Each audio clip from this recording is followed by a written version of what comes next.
Hey there, night travelers. Tonight we're stepping into the gaslit shadows of Victorian London, into a world rarely discussed in polite history books, a world of survival, secrecy, and the women who navigated society's darkest corners. Before we begin this long journey through the fog, take a moment to like the video and subscribe if you enjoy these deep dives into forgotten history.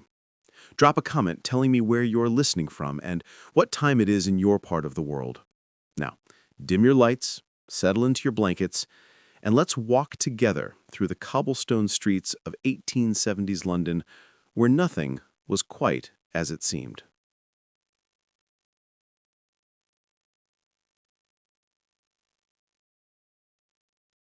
You wake up on a damp November morning in 1873. The fog is so thick you can taste it: coal smoke, horse manure, and the Thames at low tide mixing into what Londoners call a pea souper. You're not in Mayfair or Belgravia, where the wealthy sip their morning tea. You're in the East End, or perhaps the Haymarket district, where the night never truly ends and morning is just another shift beginning. The Victorian era, named for Queen Victoria, who reigned from 1837 to 1901, presents itself as the age of propriety, morality, and strict social codes. Children should be seen and not heard. Women are angels of the household. Men are pillars of industry and empire.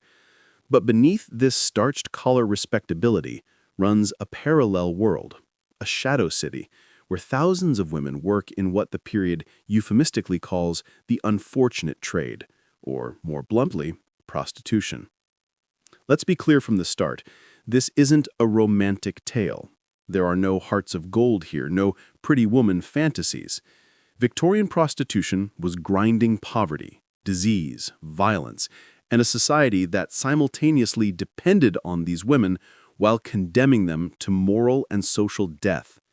Understanding this world requires us to set aside modern judgments and look clearly at the economic and social realities that created it.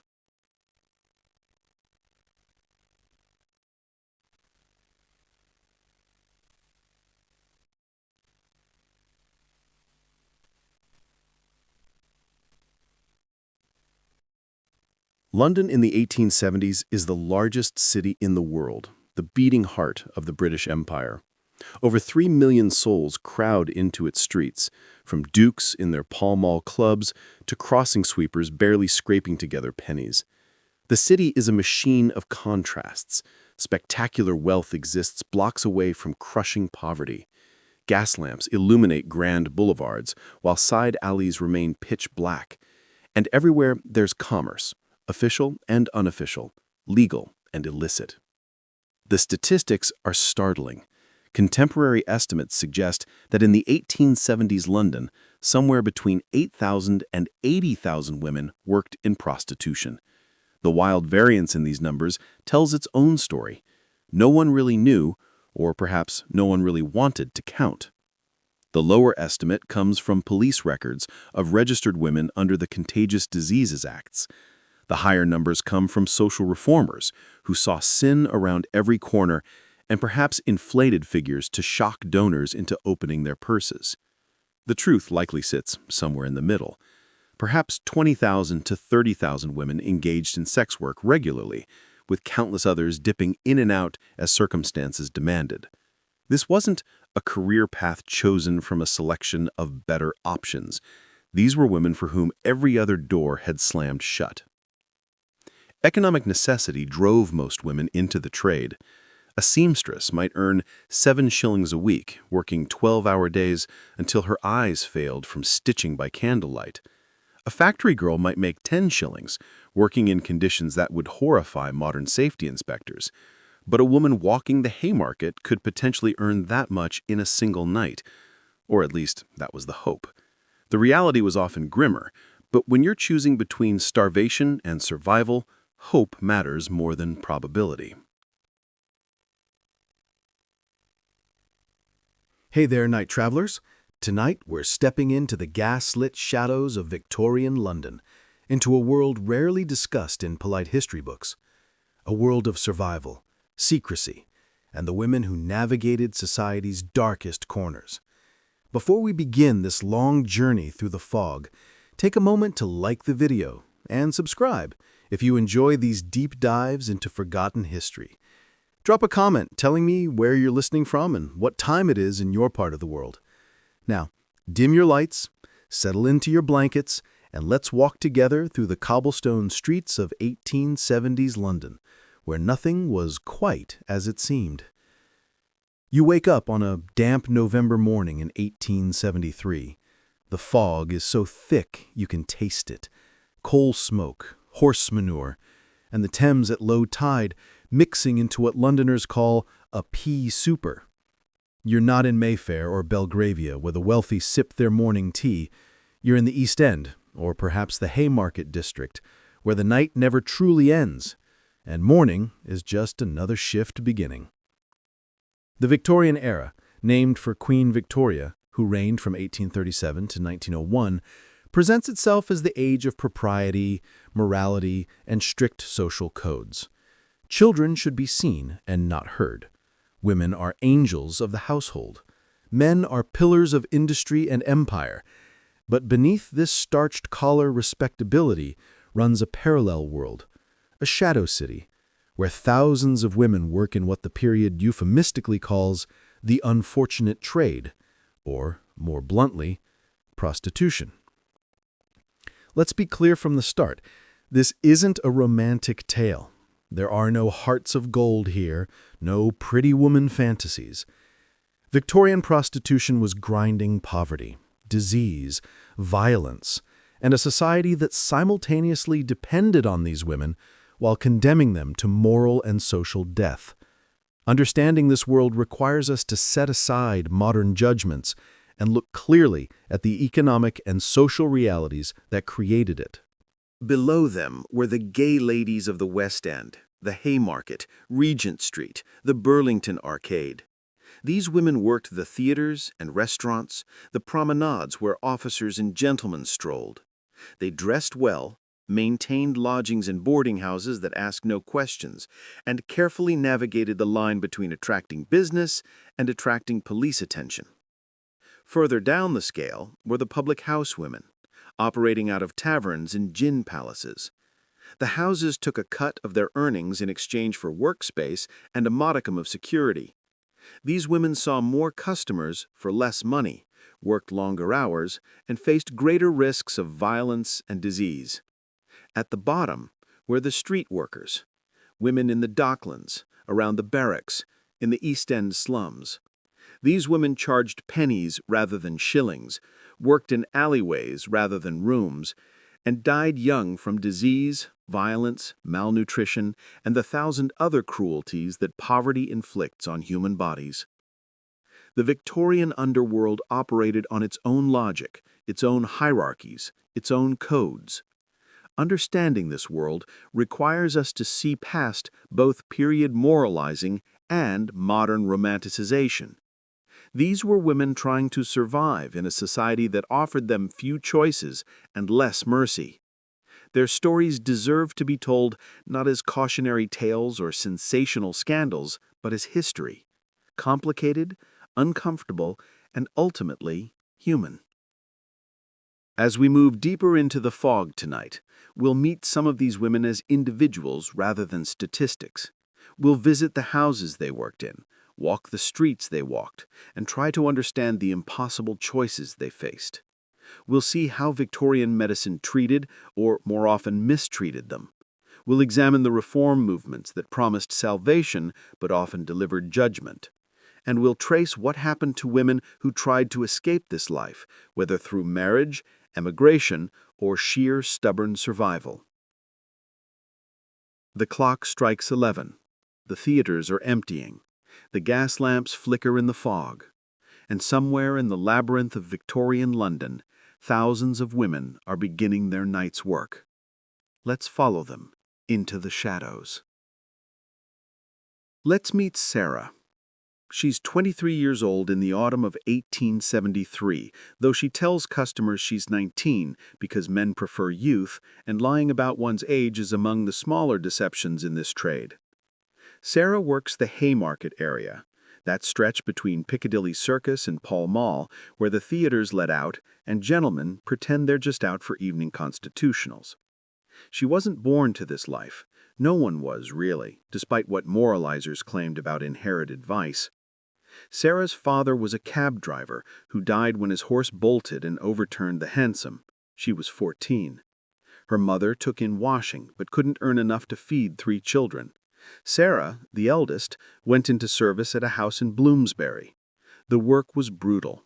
Up at 5, in bed past midnight, her hands raw from lye soap and scrubbing. But it was respectable, and respectability mattered. Then came the master's son, home from university for Christmas.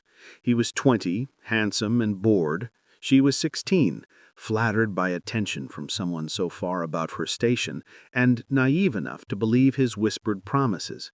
When her condition became obvious 3 months later, the housekeeper called her a Jezebel and threw her into the street without references or wages owed.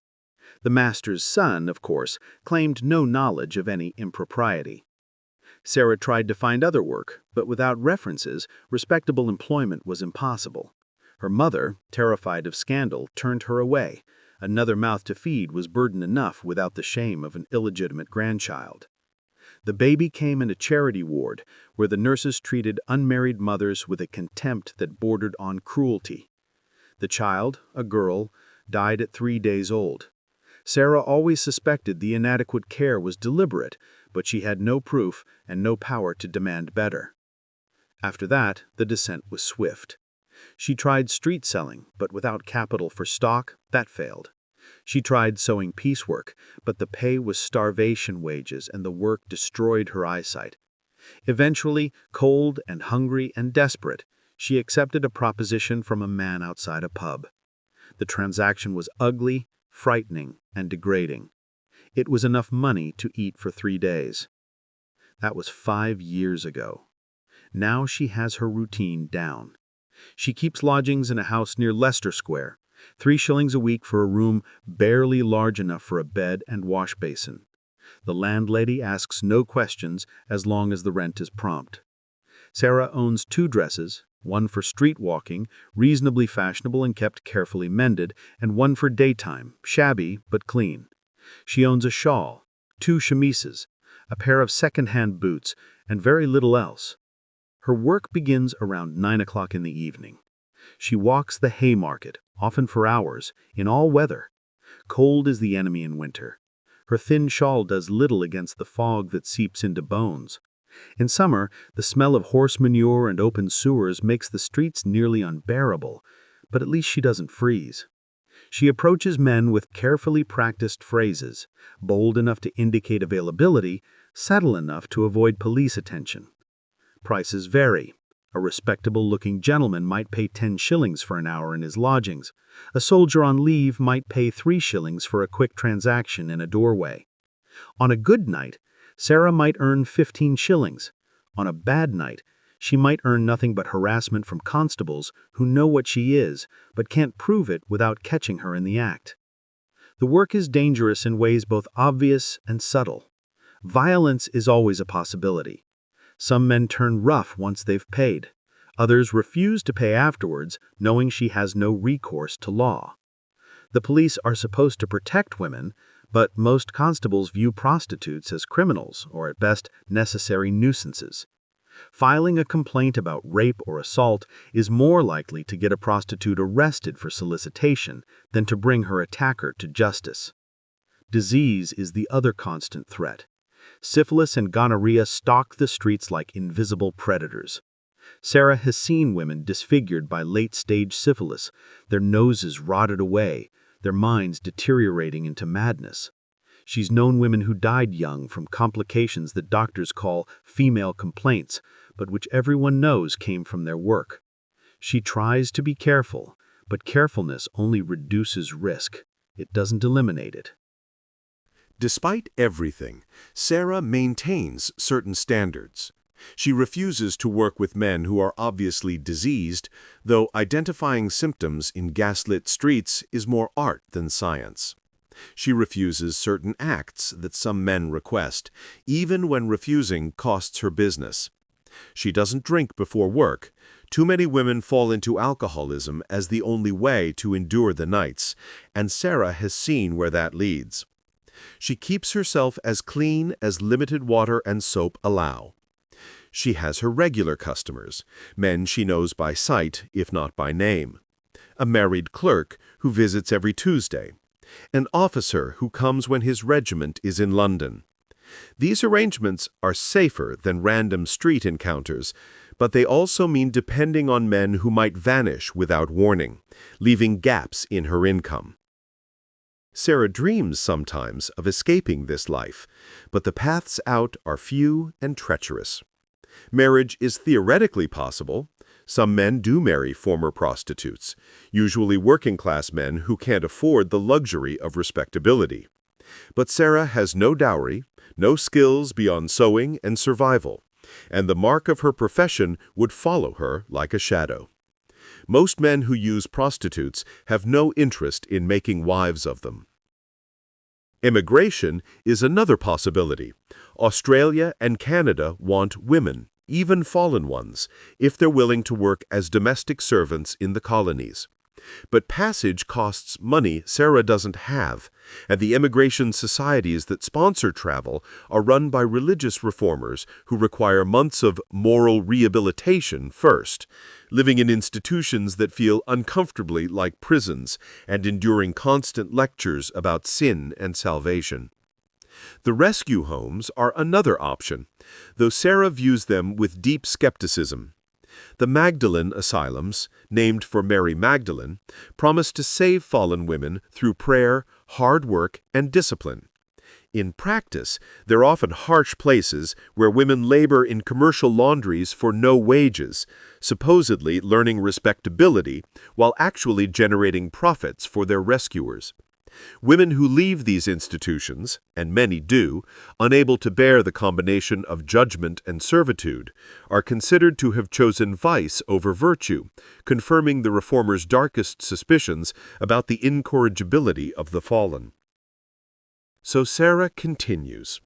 Some nights she returns to her lodgings with enough money for rent, food, and a bit saved toward some vague future security. Other nights she counts her coins and calculates how long she can survive if business doesn't improve. She's 23, but looks older. The life ages women fast.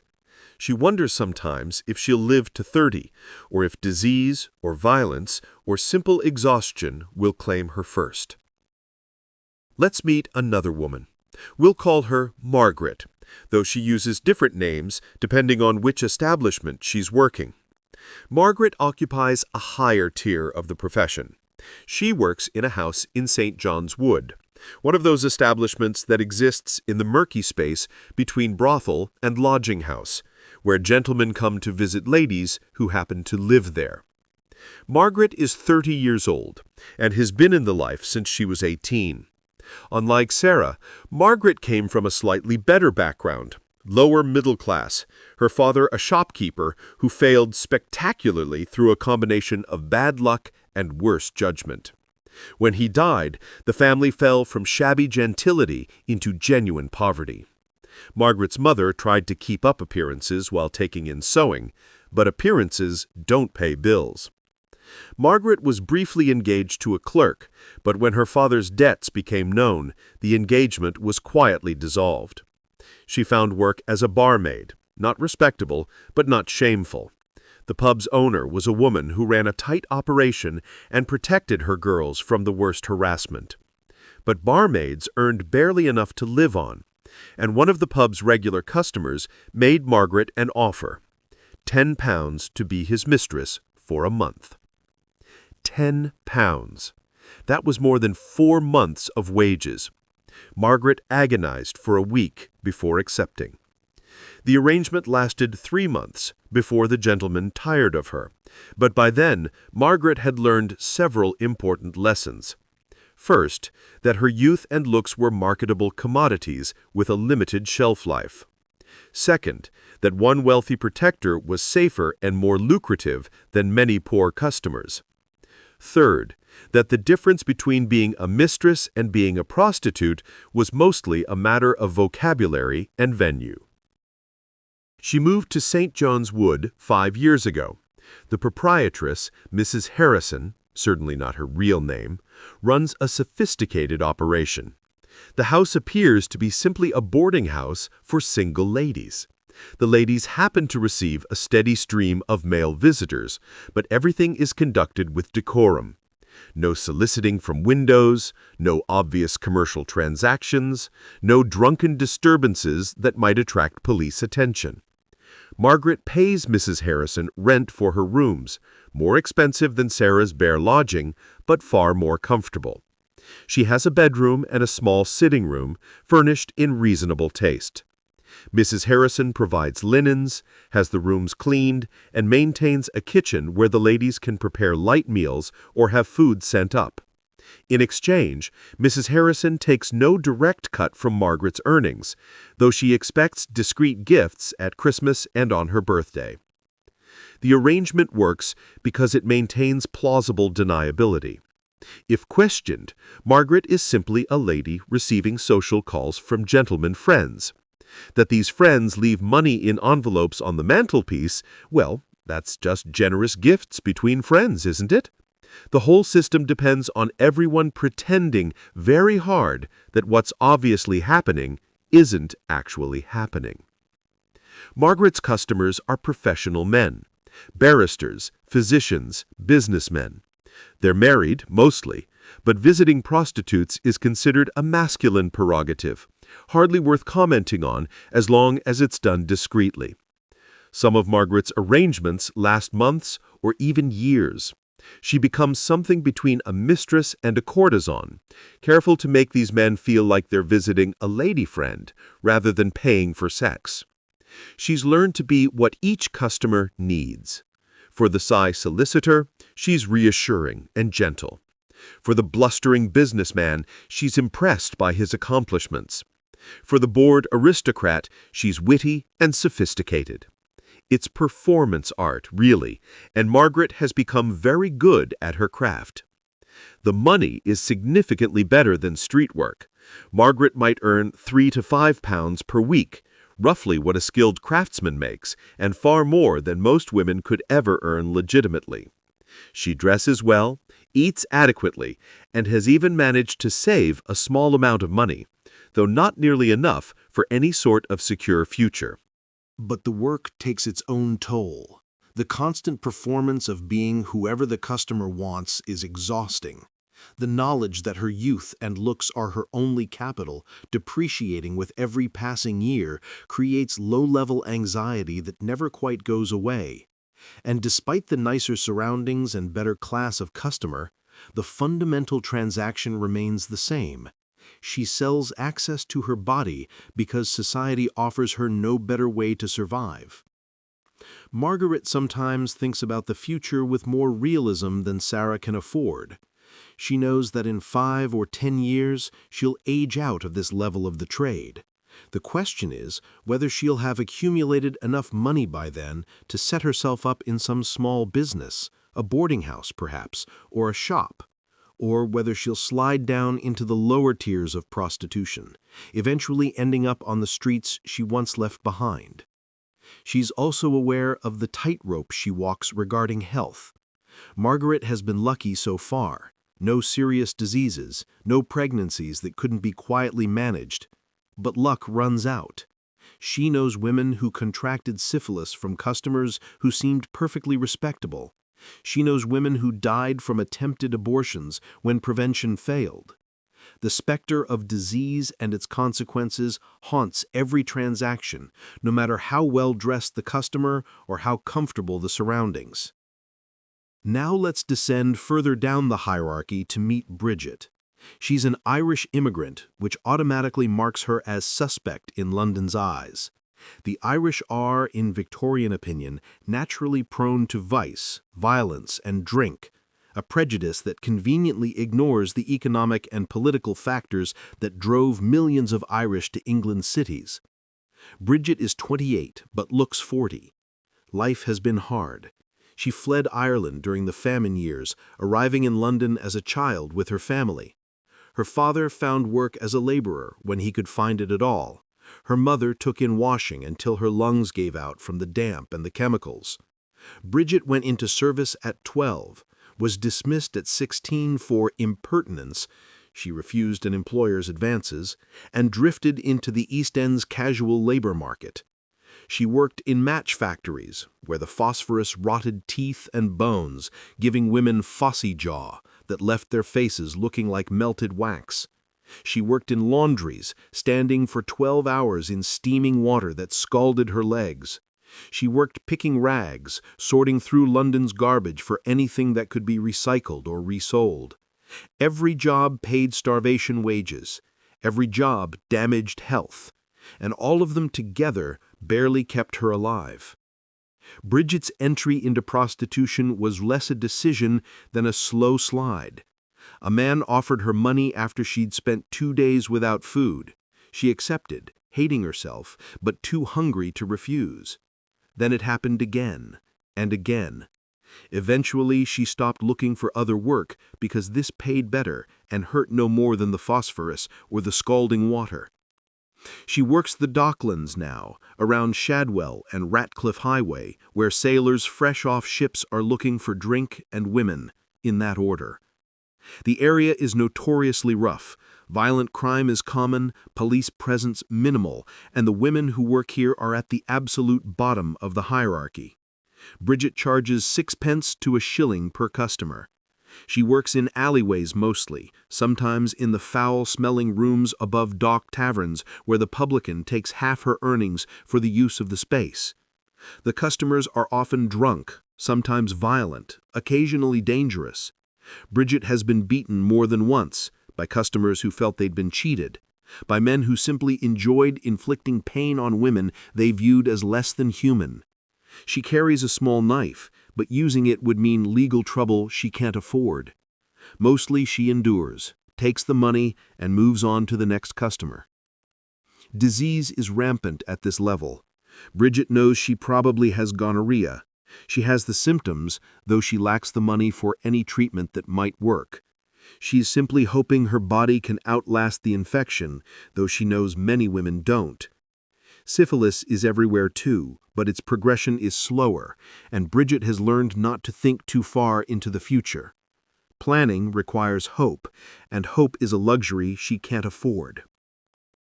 She drinks, of course. Gin is cheap and numbing is what gets her through the nights. She knows the drinking is killing her, probably faster than the disease or the violence or the malnutrition. But gin is reliable comfort in a world that offers precious little else. The alternative, facing each night's work completely sober, seems unbearable. Bridget lives in a lodging house that rents beds for the night. She has no room of her own, just a spot in a dormitory with 20 other women. Privacy is non-existent. Security even less so. Anything not kept on your person will be stolen, which means Bridget owns almost nothing beyond the clothes she wears and the few coins she tries to keep hidden on her body. Her dreams, if she still has them, are small. To eat every day, to have a room of her own, however tiny, to not hurt quite so much, quite so often. The idea of escaping prostitution doesn't even register as a possibility. This is her life until disease or violence or simple exhaustion ends it. She's probably got a few more years, maybe less. She doesn't think about it much. These 3 women, Sarah, Margaret, and Bridget, represent different strata of Victorian prostitution. They have different experiences, different risks, different incomes. But they share certain commonalities. All 3 are economically vulnerable. All 3 exist outside the protections that society extends to respectable women. All 3 navigate a world where they're simultaneously necessary to Victorian masculinity and condemned by Victorian morality. Their stories are not unique. Multiply them by thousands, and you begin to grasp the scale of Victorian prostitution. Multiply them by decades, and you begin to understand how this system persisted despite periodic moral panics and reform efforts. This wasn't an aberration. It was a structural feature of Victorian society, emerging from the intersection of industrial capitalism, strict gender roles, and a moral code that insisted women be either angels or whores with nothing in between. The women themselves were neither. They were human beings trying to survive impossible circumstances, making difficult choices from terrible options. Understanding their history requires seeing past Victorian moralizing, but also past modern romanticization. There was nothing romantic about selling your body in Victorian London. There was only survival, day by day and sometimes customer by customer, until luck or health or time ran out. The fog thickens as night deepens. Somewhere in the labyrinth of London streets, these women and thousands like them are working, surviving, enduring. Their stories continue into the houses and establishments that structured their trade, into the systems, medical, legal, social, that controlled and condemned them, and into the question of whether escape was ever truly possible. Let's follow them deeper into the Victorian night. The physical spaces where Victorian prostitution occurred were as varied and hierarchical as the women themselves. At the top, in a category almost separate from what most people considered prostitution, were the kept women in private apartments. These were mistresses maintained by wealthy men in fashionable neighborhoods, sometimes St. John's Wood, sometimes Maida Vale. These women existed in a peculiar liminal space, not quite respectable but not quite scandalous either, as long as everyone maintained the polite fiction that these were simply independent ladies of modest means. These arrangements could last years. The gentleman paid rent on the apartment, provided an allowance for clothes and living expenses, and visited regularly. The woman maintained the household, entertained her patron, and very carefully avoided anything that might bring scandal. If she was clever and lucky, she might accumulate savings or jewelry she could sell, building capital towards some imagined future after her looks faded or her patron's interest waned. If she was less lucky or less clever, she'd find herself abruptly dismissed with little notice and no pension, forced to slide down the hierarchy into less comfortable arrangements. Just below this level were the high-class brothels, though they were never called that. Accommodation houses was the preferred euphemism, or sometimes just Mrs. So-and-so's establishment. These operated in the blurry legal space between boarding houses and brothels. The most famous operated in the West End, Piccadilly, the Strand, around the theaters and restaurants where men of means gathered. These houses maintained careful facades. From the outside, they looked like respectable homes. Heavy curtains blocked casual observation. Servants admitted visitors discreetly. Inside, the furnishings ranged from comfortably middle class to genuinely luxurious, depending on the establishment's reputation and clientele. The women who worked there, never more than half a dozen in any house to avoid attracting attention, presented themselves as lodgers or distant relatives of the proprietress. The economics of these houses were complex. Some proprietresses charged the women rent for their rooms, taking no percentage of their earnings, but maintaining plausible deniability about what those earnings were. Others took a percentage, usually around 30 to 40%, in exchange for providing security, screening customers, and dealing with any legal complications. The most sophisticated operations did both, charging rent but also taking a cut of champagne sales, a brilliant dodge since technically the house was just selling overpriced wine, not sex.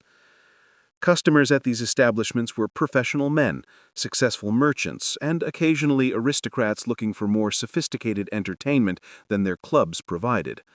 Prices were correspondingly high. £2 or £3 for an evening was not uncommon. The women working these houses needed to be more than physically attractive. They needed to be conversationalists, to maintain the fiction that this was a social call rather than a commercial transaction.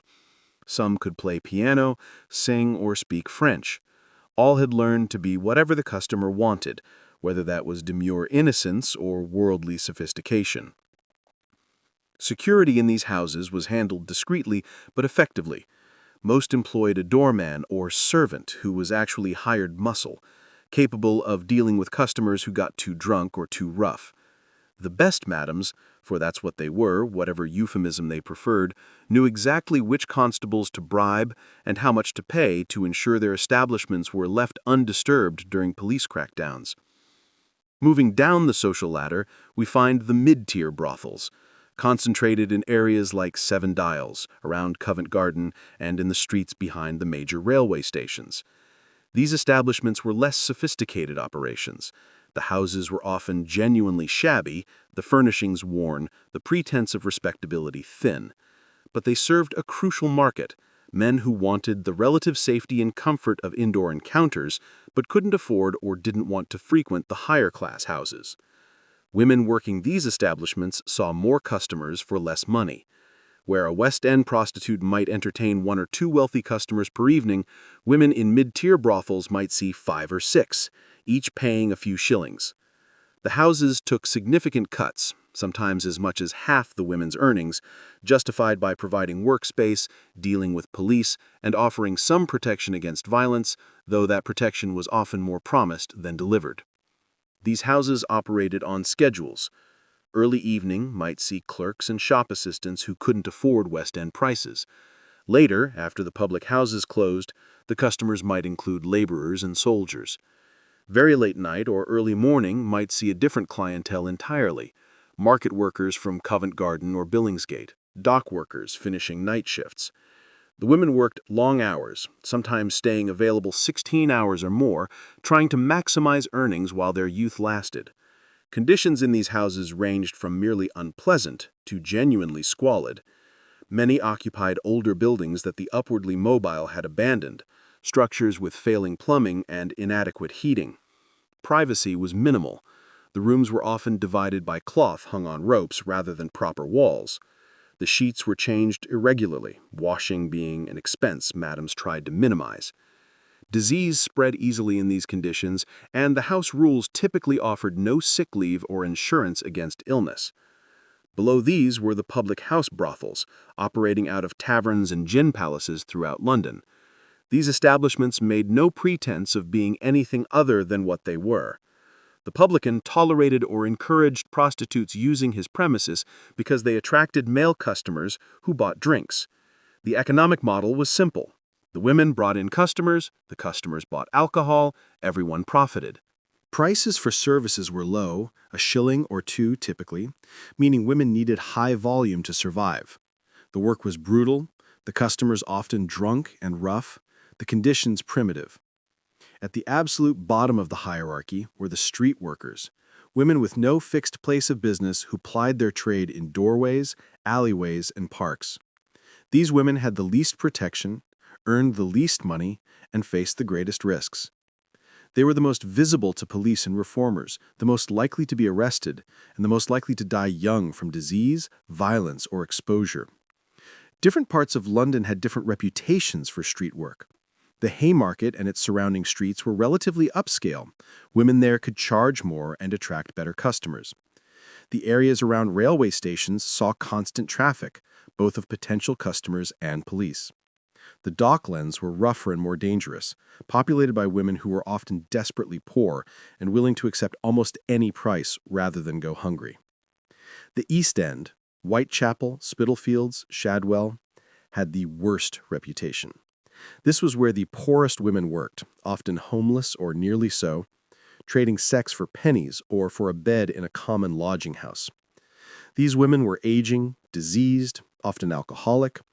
They represented the absolute floor of Victorian prostitution, and their lives were measured in months rather than years.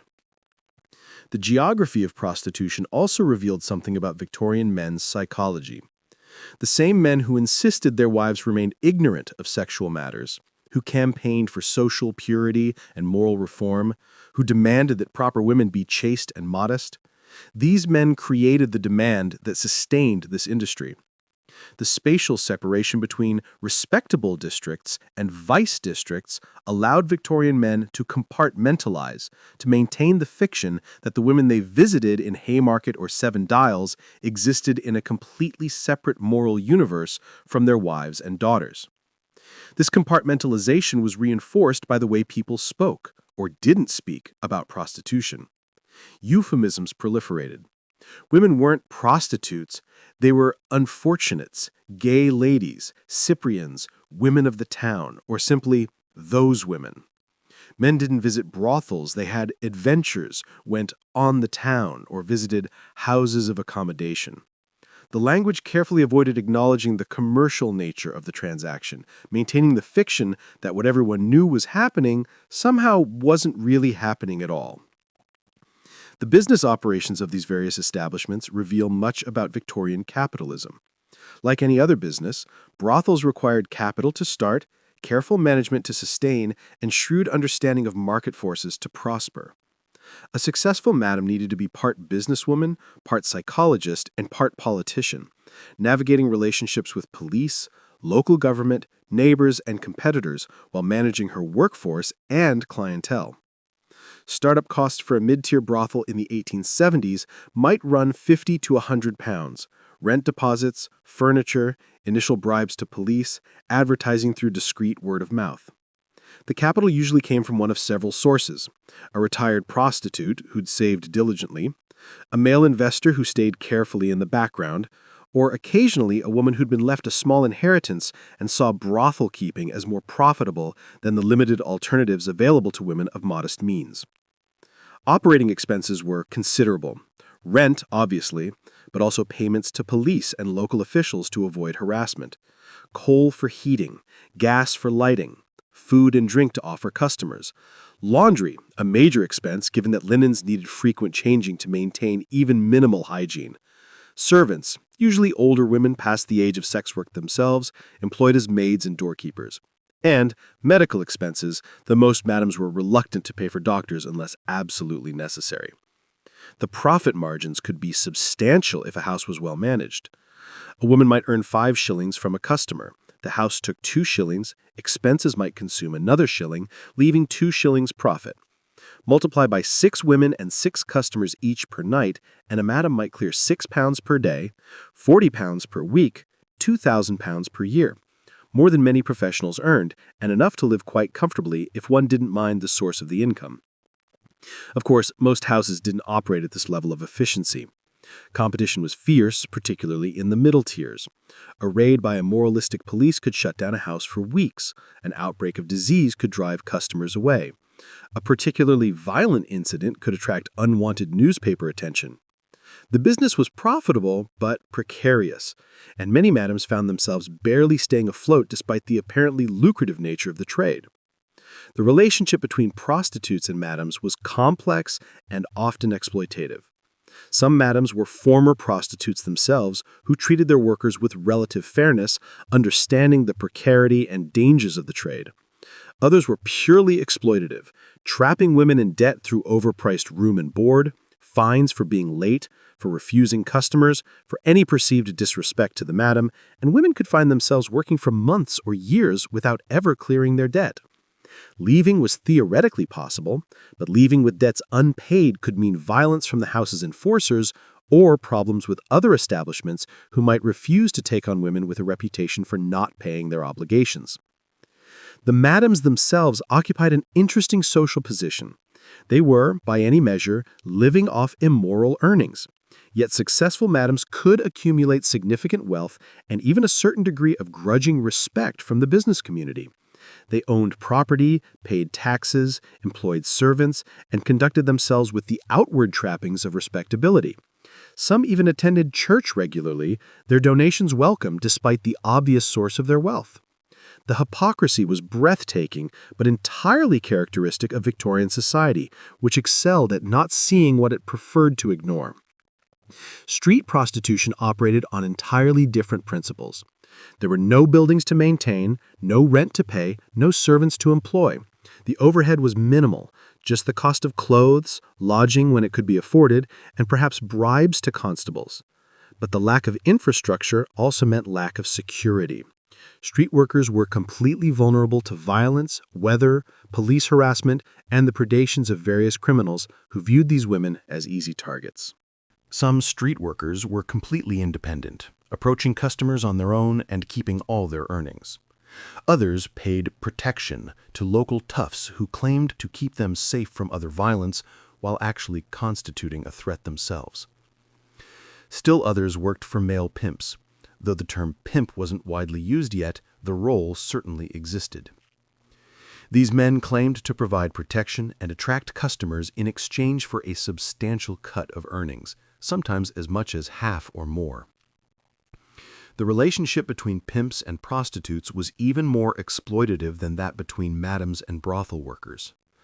Pimps often used a combination of emotional manipulation and physical violence to maintain control. They'd promise protection and love, then beat women who didn't earn enough or who expressed desire to leave.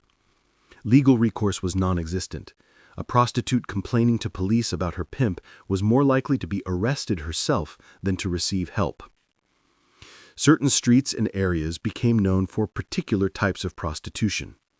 The Burlington Arcade, that covered shopping street off Piccadilly, was famous for its pretty horse breakers, well-dressed women who strolled the arcade in the afternoons, ostensibly shopping, but actually trolling for wealthy customers.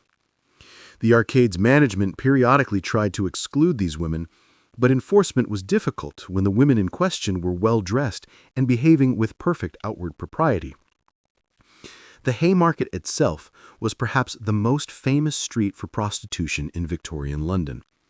After the theaters let out, the street filled with women walking slowly, making eye contact with potential customers, sometimes speaking the first words of solicitation, sometimes simply making their availability clear through practiced glances and poses. Police periodically swept through, arresting women for soliciting or being common prostitutes. The legal terminology was deliberately vague. But the arrests did little to reduce the trade. Women might spend a night or two in jail, then return to the same streets as soon as they were released.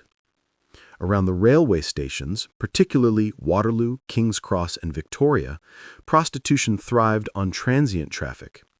Travelers arriving in London for the first time were easy marks. So were businessmen in town for a few days. The women working these areas developed quick assessment skills, identifying potential customers and their likely budgets within seconds.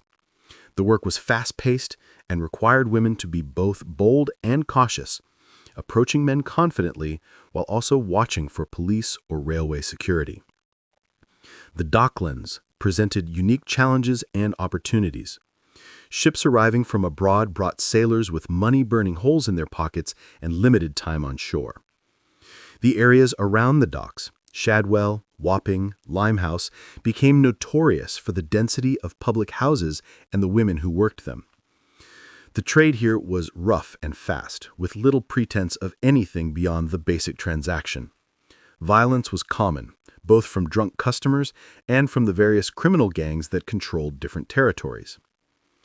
One aspect of Victorian prostitution that often surprises modern readers was its visibility. Despite periodic crackdowns and moral panic, prostitution was simply part of the urban landscape. Respectable women shopping on Regent Street in the afternoon might find themselves walking past prostitutes preparing for the evening trade. Families living above or next to brothels simply learned to ignore the comings and goings. The noise, the traffic, the occasional violence, these became background facts of city life. This visibility didn't mean acceptance exactly. Middle-class reformers were genuinely horrified by the scale of prostitution. Working-class families resented having brothels on their streets, feeling it degraded their neighborhoods. But the sheer scale of the trade made it impossible to suppress entirely. For every house shut down, 2 more opened. For every woman arrested, another took her place on the street corner. The market was simply too large and too driven by fundamental economic and social forces to be eliminated by periodic moral crusades. The geography of prostitution also intersected with the geography of other urban industries. Certain trades were closely associated with prostitution. Barmaids and waitresses in public houses were often assumed to be prostitutes or potential prostitutes, whether or not they actually were. Actresses and music hall performers faced similar assumptions. The line between performance and prostitution was considered dangerously thin in Victorian minds. Even milliners and dressmakers were viewed with suspicion, the theory being that women who worked with fashion and beauty were already halfway to immorality. This assumption created a vicious cycle. Women in these occupations faced constant sexual harassment and propositions because men assumed they were sexually available. If a woman eventually accepted a proposition out of economic desperation, it confirmed the prejudice. If she refused, she was seen as putting on airs above her station. Either way, she couldn't win. The physical spaces of prostitution were matched by temporal patterns. Different times of day attracted different clientele and different prices. Early evening might see respectable businessmen looking for quick encounters before returning home to dinner. Mid-evening brought theater crowds and the well-off looking for entertainment after shows. Late night saw laborers and soldiers, men who worked all day and only had their evenings free. Early morning brought a different group entirely. Market workers, dock laborers, men finishing night shifts. The annual calendar also mattered. Certain times of year saw increased business. When regiments returned to London barracks, the surrounding areas filled with soldiers and sailors with back pay to spend. When Parliament was in session, the West End brothels did better business. When agricultural workers came to London for seasonal work, the cheaper establishments saw more traffic. The trade ebbed and flowed with the rhythms of the broader economy. Weather was a constant factor for street workers. Rain meant fewer customers willing to stop, but also less police presence. Fog provided cover, but also made the work more dangerous, as criminals took advantage of the limited visibility. Cold was simply endured. Victorian women's clothing provided little warmth, and standing still for hours in winter weather was a form of slow torture that women bore because the alternative was starvation. The physical toll of the work was severe regardless of venue. Standing or walking for hours caused leg and back problems. Poor nutrition, most women couldn't afford regular good meals, left them susceptible to illness. The constant risk of violence meant living in a state of low-level fear that never entirely dissipated. And the emotional labor of performing desire, or at least willingness with customer after customer, was its own form of exhaustion. Some houses provided minimal amenities, a place to rest between customers, tea or coffee, occasionally food. Others were purely transactional spaces where women came to work and left immediately after, taking their earnings with them. The better establishments understood that women who were fed, rested, and reasonably content were more productive than those who were exhausted and desperate, though this understanding was driven by profit motive rather than humanitarian concern. The hierarchy and geography of Victorian prostitution reveal how deeply embedded the trade was in the economic and social fabric of the city. This wasn't a marginal activity happening in shadows.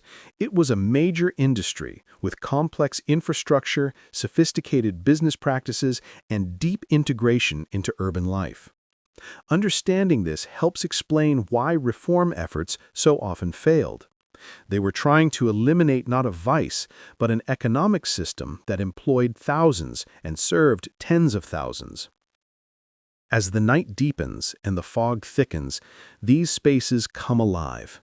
The gas lamps flicker in brothel windows, street corners fill with women wrapped against the cold, public houses grow crowded with men and the women who work them. This is Victorian London's shadow economy, vast and complex and absolutely vital to understanding the era beyond its respectable facade. Let's move now from the geography and economics of the trade into the ways Victorian society attempted to control, regulate, and reform it, efforts that reveal as much about Victorian anxieties and hypocrisies as they do about prostitution itself. Victorian society's relationship with prostitution was a masterclass in cognitive dissonance. The same society that insisted on female purity and chastity, that covered piano legs lest they inspire improper thoughts, that forbade respectable women from discussing or even acknowledging sexual matters. This society simultaneously sustained a massive sex industry and then expressed shock at its existence. Understanding this contradiction requires examining the various attempts to regulate, control, and reform prostitution, none of which succeeded, but all of which revealed deep anxieties about gender, class, and sexuality. The legal framework surrounding prostitution was deliberately murky. Prostitution itself was not technically illegal. Victorian law never actually criminalized the act of exchanging sex for money. What was illegal was a constellation of related activities: soliciting in public places, keeping a brothel, living off the earnings of prostitution, causing a public nuisance. This legal ambiguity was both strategic and necessary. Making prostitution itself illegal would have required acknowledging it explicitly in law, which Victorian sensibilities found intolerable. Better to maintain a legal gray area where prostitution could be prosecuted when it became too visible, while allowing it to continue when conducted discreetly. The primary tool for controlling street prostitution was prosecution for soliciting. The problem was defining what constituted soliciting: making eye contact with a man, speaking first, simply standing on a street corner. The vagueness of the law gave police enormous discretionary power. Constables could and did arrest women essentially at will, particularly during periodic crackdowns when pressure mounted from reform groups or when police needed to demonstrate they were addressing vice. The arrest process itself revealed the class biases inherent in the system. A well-dressed woman who could afford legal representation might be released with a warning. A poor woman with no resources would be fined or imprisoned. Many women arrested for soliciting were actually guilty of nothing more than being working-class women in public spaces after dark, walking home from factory work, waiting for friends, simply existing in the wrong place at the wrong time. The punishment for soliciting was usually a small fine, typically 10 shillings to a few pounds, or a few days to a few weeks in prison for those who couldn't pay. This created a vicious cycle. A woman arrested for prostitution had to either pay the fine, which meant working more to recoup the cost, or go to prison, where she'd lose whatever legitimate employment she might have had and emerge more desperate than before. Either way, the arrest made escaping prostitution more difficult rather than less. Brothel keeping was also illegal under the 1751 Disorderly Houses Act, though enforcement was sporadic and often corrupt. In theory, anyone keeping a house used for prostitution could be prosecuted. In practice, enforcement depended heavily on who was being inconvenienced. A brothel in a working-class neighborhood might operate for years without interference. A brothel in a more respectable area, particularly one that became too visible or created disturbances, would face pressure. And brothels anywhere were vulnerable to police demanding bribes in exchange for looking the other way. The most controversial attempt to regulate prostitution came with the Contagious Diseases Acts, first passed in 1864 and extended in 1866 and 1869. These acts, ostensibly concerned with public health, gave police in certain garrison towns and naval ports extraordinary powers.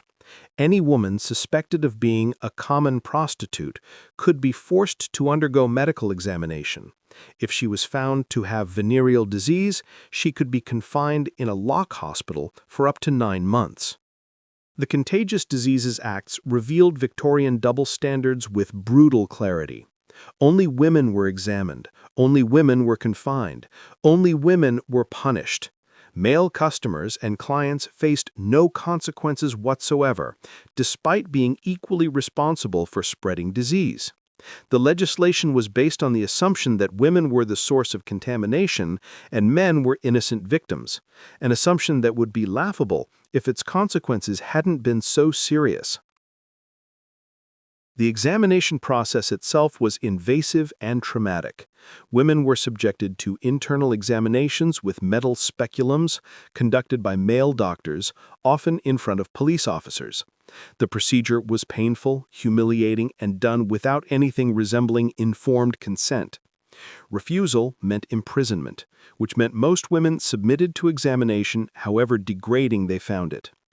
Meanwhile, the men who had infected them remained free to infect others, facing no examination, confinement, or treatment. The acts also gave police dangerous discretion in determining who was a common prostitute, subject to examination. Technically, police needed evidence of prostitution. In practice, suspicion was often enough. Working-class women found themselves hauled in for examination based on nothing more than walking home alone after dark, talking to soldiers, or living in certain neighborhoods. The acts became tools for controlling working-class women generally, not just prostitutes specifically. Opposition to the Contagious Diseases Acts came from unexpected quarters. Josephine Butler, a middle-class woman from an evangelical background, led a campaign that brought together feminists, religious reformers, and advocates for women's rights. Butler argued that the acts treated women as property of the state, subjected them to sexual assault in the guise of medical care, and reinforced the double standard that excused male sexual behavior while punishing women. Butler's campaign was remarkable for its time. She spoke publicly about sexual matters that respectable women were supposed to ignore. She toured garrison towns, meeting with prostitutes and hearing their stories. She organized petitions, lobbied members of parliament, and wrote extensively about the injustice of laws that punish women for vice that men created demand for. Her campaign faced fierce opposition. She was denounced as unwomanly, immodest, and dangerous. Medical professionals and military officials defended the acts as necessary for public health, but Butler persisted. The campaign against the Contagious Diseases Acts eventually succeeded. The acts were suspended in 1883 and repealed in 1886. This was a significant victory for women's rights and bodily autonomy, though it didn't end the broader system of regulating and controlling prostitution. What it did demonstrate was that Victorian sexual morality was not monolithic. There were voices, even within the middle class, who recognized the hypocrisy and injustice of laws that punished women for male vice that men created demand for. Alongside legal regulation came various reform movements aimed at rescuing prostitutes from their supposed moral degradation. These movements were driven by genuine humanitarian concern, mixed with heavy doses of religious evangelism and class condescension.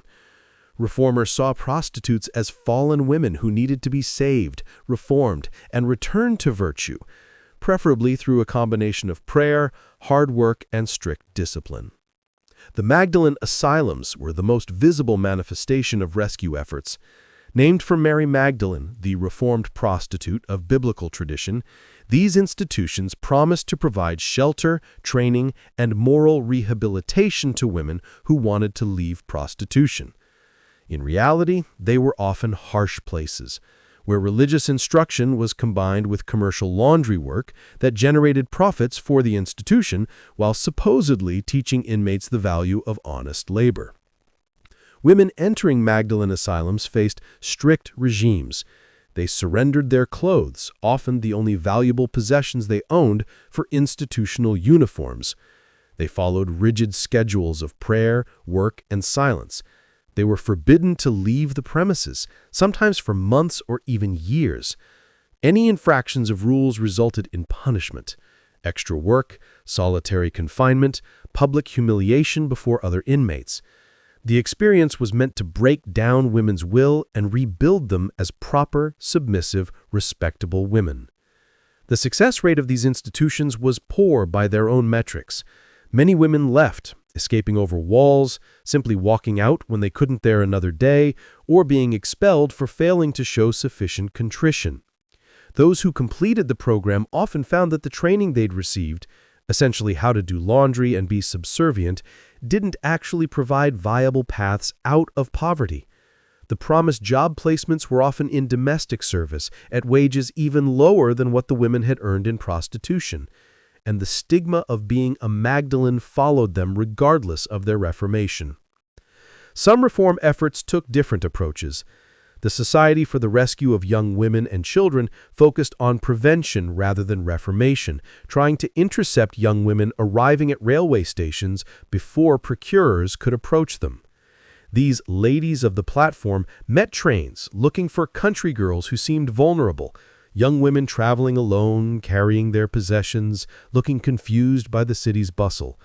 They'd offer assistance, tea, temporary lodging, and help finding respectable employment. These efforts had mixed results. Some young women were genuinely saved from dangerous situations by these interventions. Others resented the assumption that they needed saving, or the strings attached to assistance. Accepting help meant submitting to moral scrutiny, and often agreeing to work in positions the reform societies arranged, which might not be what the women themselves wanted. And of course, the societies had limited resources and could only help a tiny fraction of the vulnerable women arriving in London daily. The relationship between prostitutes and reformers was complicated. Some women genuinely wanted out-of-sex work and appreciated assistance, even if it came with religious lectures and judgment. Others viewed reformers with deep skepticism, seeing them as hypocritical good-doers who had never faced the economic desperation that drove women into prostitution in the first place. Still others engaged strategically with reform efforts, using asylum shelter during winter or illness, then leaving when the weather improved or health recovered. Reform efforts also revealed class prejudices. Middle-class reformers often assumed that prostitutes were degraded, miserable, and desperate for salvation. They couldn't conceive that some women might prefer prostitution to the grinding poverty of legitimate work, or that women might have agency in choosing this path even if the choice was made from terrible options. The reformers' insistence that all prostitutes needed saving ignored the complex realities of women's economic situations and desires. The medical establishment's approach to prostitution was shaped by theories about disease, morality, and female sexuality that seemed bizarre from a modern perspective. Victorian medicine viewed prostitutes as both victims of disease and vectors of contagion. The prevailing theory was that prostitutes were the primary source of venereal disease, which they spread to innocent men who then inadvertently infected their wives.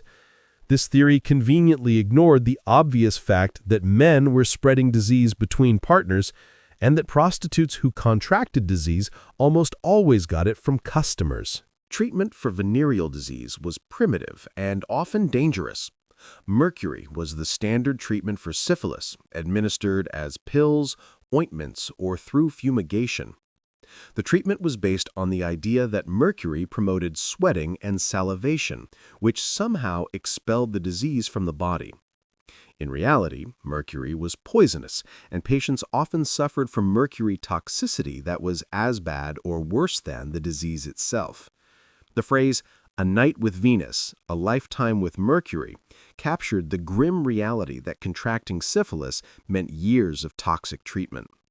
Gonorrhea was treated with various astringents and antiseptics injected into the urethra, a procedure as painful as it sounds and largely ineffective. Women with gonorrhea often developed severe complications that Victorian medicine had no way to treat effectively. Pelvic inflammatory disease, chronic pain, infertility, these were the common legacies of untreated or poorly treated gonorrhea. The medical profession's attitude toward prostitutes ranged from clinical detachment to overt moral judgment. Some physicians viewed prostitutes as patients deserving care. Others saw them as moral contagions who had brought disease on themselves through vice. Medical textbooks often included moral lectures alongside clinical descriptions, warning medical students against prostitutes' wiles and emphasizing that these women's suffering was divine punishment for sin. Lock hospitals, the institutions where diseased prostitutes were confined under the Contagious Diseases Acts, exemplified medicine serving as moral control. These hospitals were supposed to provide treatment, but they also served to punish and reform. Women were confined not just until they were cured, but until they showed appropriate contrition. Treatment was deliberately harsh, partly because Victorian medicine knew no better, but partly to discourage women from returning to prostitution after release. Abortion was another medical issue where prostitutes featured prominently. Abortion was illegal under the 1803 Offenses Against the Person Act, with severe penalties for anyone performing or assisting with abortion. Despite this, abortion was common, performed by everyone from trained midwives to dangerous charlatans. Prostitutes sought abortions frequently.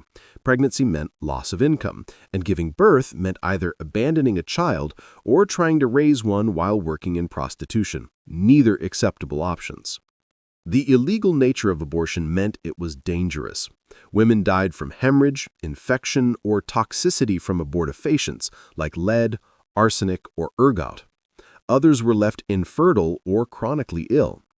The medical establishment knew abortion was happening, but officially turned a blind eye, treating the resulting complications without asking too many questions about their cause. Prostitutes who arrived at hospitals with symptoms suggesting botched abortion received minimal care and maximum judgment. The police had a complex relationship with prostitution. Officially, they were supposed to suppress vice. In practice, they found prostitution a useful source of intelligence and income. Prostitutes moved in criminal circles, saw and heard things, and could be persuaded to inform in exchange for avoiding arrest. Certain constables developed networks of informants among prostitutes, using them to track thieves, locate fugitives, and monitor the underworld. Corruption was endemic. Police could and did demand bribes from prostitutes and brothel keepers in exchange for not arresting them. The amounts varied depending on the woman's earnings and the officer's greed, but paying off police was simply a cost of doing business for most women in the trade. Women who refused to pay or couldn't afford the bribes faced harassment, being moved along repeatedly, arrested on spurious charges, having their lodgings raided. Sexual exploitation by police was also common, though difficult to document. Constables had enormous power over prostitutes, and some abused this power by demanding sexual services in exchange for not arresting women or by assaulting women who were alone and vulnerable. Prostitutes had no realistic recourse. Complaining about a constable's behavior was more likely to result in the woman being arrested than in the officer being disciplined. Periodic crackdowns on vice served multiple purposes. They allowed police to demonstrate they were addressing public concerns about morality. They generated arrests that looked good in statistics presented to city officials. They reminded prostitutes and brothel keepers that police cooperation needed to be paid for. And they provided opportunities for police to confiscate money and valuables, which might or might not be recorded as evidence. The criminal justice system treated prostitution-related offenses with remarkable inconsistency. Penalties ranged from small fines to months of imprisonment, seemingly more based on the magistrate's mood or the woman's appearance than on the actual offense. Women who could present themselves as respectable, well-dressed, articulate, deferential, might receive warnings. Women who appeared defiant or lower class faced harsher punishment. Imprisonment itself was meant to be reformatory, but was simply punitive. Women convicted of prostitution-related offenses served time in regular prisons, often alongside violent criminals. Prison conditions were grim: inadequate food, cold cells, hard labor, and strict silence regimes. On release, women left with a criminal record that made finding legitimate employment nearly impossible, pushing them back into prostitution. The entire apparatus of control, legal, medical, social, religious, was ultimately ineffective at reducing prostitution because it addressed symptoms rather than causes. No amount of arrests, forced examinations, moral reform, or religious instruction could eliminate an industry that existed because of fundamental economic and social structures. Women turned to prostitution because they had no better options for survival. Until society provided better options, living wages for women's work, social support for single mothers, genuine education and opportunity, prostitution would continue regardless of how many women were arrested, examined, confined, or reformed. As we move deeper into the Victorian night, these contradictions become even more apparent. The same society that imprisoned prostitutes for soliciting maintained a vast infrastructure supporting their trade. The same moralists who demanded reform frequented the establishments they claimed to abhor. The same medical men who treated prostitutes for disease had often acquired those diseases from prostitutes themselves. Victorian society was built on hypocrisy, and nowhere was that hypocrisy more evident than in its treatment of the women whose labor sustained Victorian masculinity while being condemned by Victorian morality. Let's turn now to the health consequences of Victorian prostitution and the medical responses that were often as harmful as the diseases they claimed to treat. The Victorian body was a battleground where morality, medicine, and commerce collided with devastating consequences for women in prostitution. Understanding the health impacts requires examining not just disease, but the entire ecosystem of Victorian medicine, its theories, treatments, and the class and gender biases that shaped who received care and who received condemnation. Venereal disease was the most obvious health threat, and the two primary diseases, syphilis and gonorrhea, cast long shadows over Victorian prostitution. Both were endemic, both were incurable with Victorian medical knowledge, and both could have devastating long-term consequences. Yet Victorian understanding of these diseases was filtered through moral assumptions that shaped diagnosis, treatment, and the experience of being ill.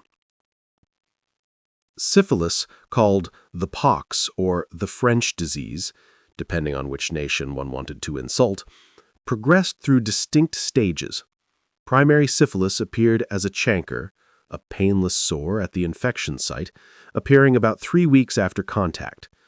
This would heal on its own even without treatment, leading many to believe they were cured. Secondary syphilis followed weeks to months later, skin rashes, fever, hair loss, white patches in the mouth, swollen lymph nodes. These symptoms would eventually subside, entering a latent phase that could last years or decades. Tertiary syphilis was the horror show. It appeared years or even decades after initial infection, causing damage to brain, heart, bones, and other organs. Gumas, soft, tumor-like balls of inflammation, could appear anywhere, destroying tissue as they grew. Neurosyphilis affected the central nervous system, causing paralysis, dementia, blindness, and eventually death. Cardiovascular syphilis damaged the heart and major blood vessels, leading to heart failure or catastrophic aneurysms. Victorian medicine understood that syphilis was contagious and that it progressed through stages, but the mechanisms of transmission and progression remained mysterious. The spirochete bacterium that causes syphilis wouldn't be identified until 1905. Victorian doctors could observe and describe, but couldn't truly understand or effectively treat the disease. Treatment centered on mercury in various forms. Blue pills, mixtures of metallic mercury, chalk, and honey, were taken orally. Gray ointment, mercury mixed with lard, was rubbed into the skin. Some patients underwent fumigation, sitting in boxes while mercury was heated beneath them, the vapors penetrating their bodies through the skin and lungs. The phrase "salivated to cure" referred to the excessive salivation that mercury poisoning caused, which Victorian doctors mistakenly believed was mercury driving the disease out of the body. Mercury treatment was toxic. Short-term effects included excessive salivation, loose teeth, mouth sores, and tremors. Long-term exposure caused kidney damage, neurological problems, and mercury buildup in body tissues. The treatment was often worse than the disease in its early stages, and it didn't actually cure syphilis. It might suppress symptoms temporarily, but the disease continued its progression. Potassium iodide became an alternative treatment by mid-century, often used alongside mercury. It was less toxic, but also less effective. Some doctors prescribed arsenic compounds. Others recommended constitutional treatments involving diet, fresh air, and moral reform, essentially doing nothing while claiming therapeutic benefit. Gonorrhea, often called the clap or simply a discharge, was even more common than syphilis. The infection caused burning urination and a purulent discharge in both men and women, though women's symptoms were often less obvious initially. Untreated gonorrhea in women frequently led to pelvic inflammatory disease, infections spreading from the cervix through the uterus and into the fallopian tubes and ovaries. The consequences of PID were severe: chronic pelvic pain, fever, heavy menstrual bleeding, and often infertility as scar tissue blocked the fallopian tubes. Some women developed abscesses that ruptured, causing peritonitis that was frequently fatal before antibiotics. Others suffered from ectopic pregnancies, when scarred tubes trapped fertilized eggs. Victorian medicine had no effective treatment for PID. The antibiotics that could cure it wouldn't exist until the 1940s. Treatment for gonorrhea was primitive and often ineffective. Men received urethral injections of silver nitrate or potassium permanganate, painful astringents that might reduce symptoms but rarely cured the infection. Women received vaginal douches with various antiseptics, which were ineffective against infection in the upper reproductive tract. Chronic gonorrhea was simply something to be endured, with symptoms waxing and waning but never fully resolving. Both diseases could be transmitted from mother to child.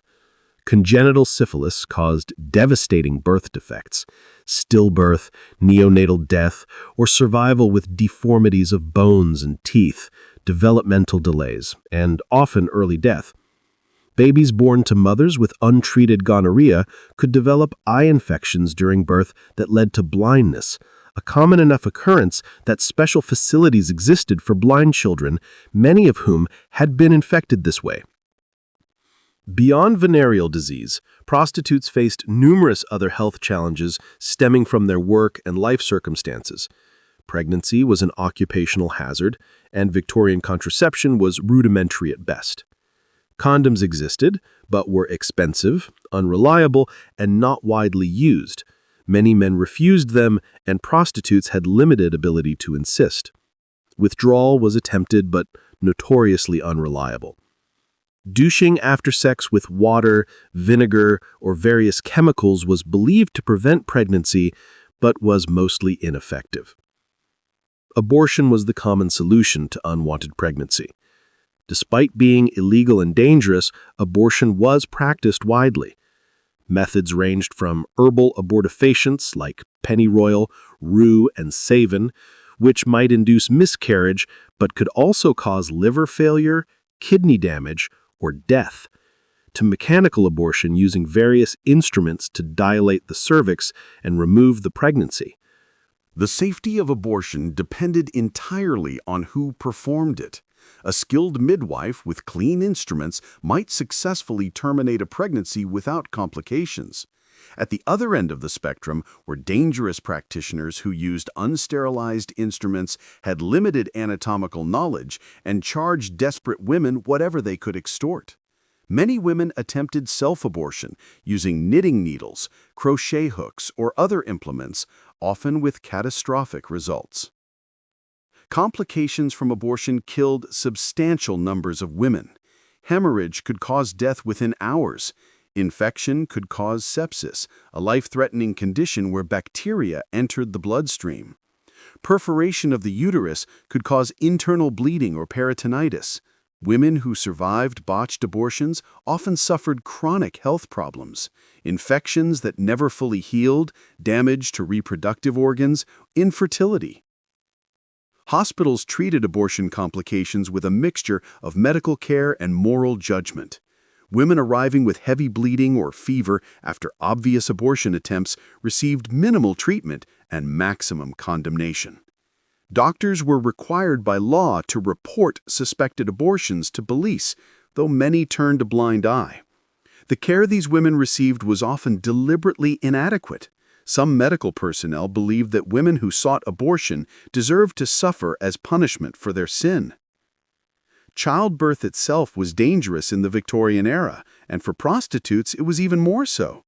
Women who decided to carry pregnancies to term often worked almost until delivery, unable to afford time off. They gave birth in charity wards if they were lucky, alone in their lodgings if they weren't. Maternal mortality was high, Infection, hemorrhage, and complications from obstructed labor killed many women. Those who survived faced the impossible choice of keeping a child while trying to work in prostitution, or abandoning the infant to foundling hospitals or baby farms where survival rates were dismal. Malnutrition was endemic among prostitutes, especially those at the lower levels of the trade. The feast or famine nature of sex work meant women might eat well after a good night, but go hungry for days when business was slow. Poor nutrition weakened immune systems, slowed wound healing, and exacerbated every other health problem. Vitamin deficiencies caused scurvy, rickets, and anemia. Protein deficiency led to edema and muscle wasting. Tuberculosis, the great killer of the Victorian era, claimed prostitutes at rates even higher than the general population. The disease spread easily in crowded lodging houses where women lived packed together, often sharing beds. The long hours of work, poor nutrition, and weakened immune systems made prostitutes especially vulnerable. TB was incurable. It simply progressed, with periods of relative health punctuated by increasing weakness, coughing, and eventually death. The disease could take years to kill, years of declining health and decreasing ability to work. Respiratory illnesses were common. The combination of London's polluted air, the damp climate, inadequate clothing, and long hours standing outside in all weather created perfect conditions for pneumonia, bronchitis, and other lung infections. These illnesses might not kill healthy, well-fed people, but among malnourished, exhausted women, they often proved fatal. Skin conditions were virtually universal. Poor hygiene, not through choice but by lack of access to clean water and adequate washing facilities, combined with the irritation from heavy makeup, cheap perfumes, and harsh soaps, led to rashes, sores, and infections. Lice were omnipresent, living in hair, clothes, and bedding. Scabies, caused by mites burrowing under the skin, was common and intensely itchy. Bedbug bites left women covered in red welts. Alcoholism was both a coping mechanism and an additional health burden. Many women drank to numb themselves to the realities of their work. Gin was cheap and effective at providing temporary escape from cold, hunger, fear, and shame. But alcoholism brought its own problems. Liver damage, malnutrition, alcohol providing empty calories while suppressing appetite for real food, increased vulnerability to violence, drunk women made easy targets, and the economic drain of spending earnings on drink rather than food or shelter. Drug use was also common, though the line between use and medication was blurry in an era when laudanum, opium dissolved in alcohol, was sold over the counter as a general remedy for everything from coughs to menstrual cramps. Many prostitutes used laudanum to manage pain, anxiety, or simply to get through the nights. Addiction was easy and common. The euphoria and pain relief opium provided made terrible circumstances bearable, but tolerance developed quickly, requiring ever larger doses to achieve the same effect. Opiate addiction brought its own health consequences. Constipation so severe it could cause bowel obstruction, respiratory depression, and withdrawal symptoms that were agonizing. Women addicted to opiates found themselves trapped in a vicious cycle, needing the drug to function, but spending earnings on drugs rather than food or shelter, leading to worse health that required more drugs to manage. Violence caused injuries ranging from minor to fatal. Prostitutes were assaulted by customers, by pimps, by police, by random criminals who viewed them as easy targets. Beatings left women with bruises, broken bones, and internal injuries. Sexual violence was so common as to be almost unremarkable. Many customers paid for the privilege of inflicting pain. Some women died from violence, beaten to death, strangled, or killed in ways that never made it into official records. Mental health was another casualty of Victorian prostitution, though the era had limited language or understanding for psychological trauma. Many women experienced what we'd now recognize as depression, anxiety, and post-traumatic stress disorder. The combination of stigma, violence, disease, and hopelessness created psychological distress that the era attributed to moral weakness or hysteria rather than recognizing as legitimate illness. Victorian medicine's response to prostitutes' health needs was shaped by moral judgments as much as medical science. Some doctors provided care with professionalism and compassion, recognizing that all patients deserved treatment regardless of their moral status. Others saw prostitutes as deserving their suffering, viewing disease as divine punishment for sin. Treatment decisions were often influenced by these attitudes. A respectable patient might receive aggressive treatment and follow-up care, while a prostitute with the same condition received minimal intervention. The medical examination of prostitutes under the Contagious Diseases Acts deserves particular attention as an example of medicine serving power rather than healing. The examinations were conducted with speculum, metal instruments used to hold open the vagina for visual inspection. Victorian specula were large, unlubricated, and often cold. Insertion was painful for any woman. For women who had never been examined before or who were tense with fear, it could be excruciating. The examinations were conducted by male doctors, sometimes with male police officers present. There was no privacy, no gentleness, no concern for the woman's dignity or comfort. The stated purpose was detecting venereal disease, but the real purpose was control, demonstrating the state's power over women's bodies and punishing them for sexual activity outside marriage.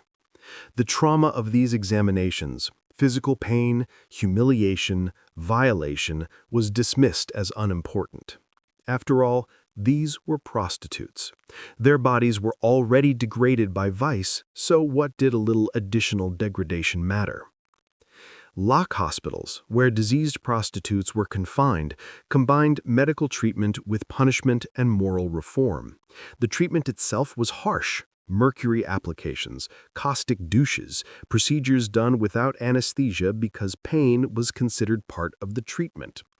Women were also subjected to forced labor, religious instruction, and constant surveillance. The message was clear. You're being treated for disease, but you're also being punished for sin. Some women developed chronic health conditions that made continuing in prostitution difficult or impossible. Pelvic pain from untreated infections, complications from multiple abortions, advancing syphilis, tuberculosis. These conditions left women unable to work, but with no alternative means of support.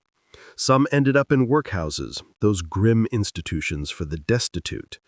Others died in charity hospitals or simply on the streets, their deaths recorded with minimal detail in parish registers, if recorded at all.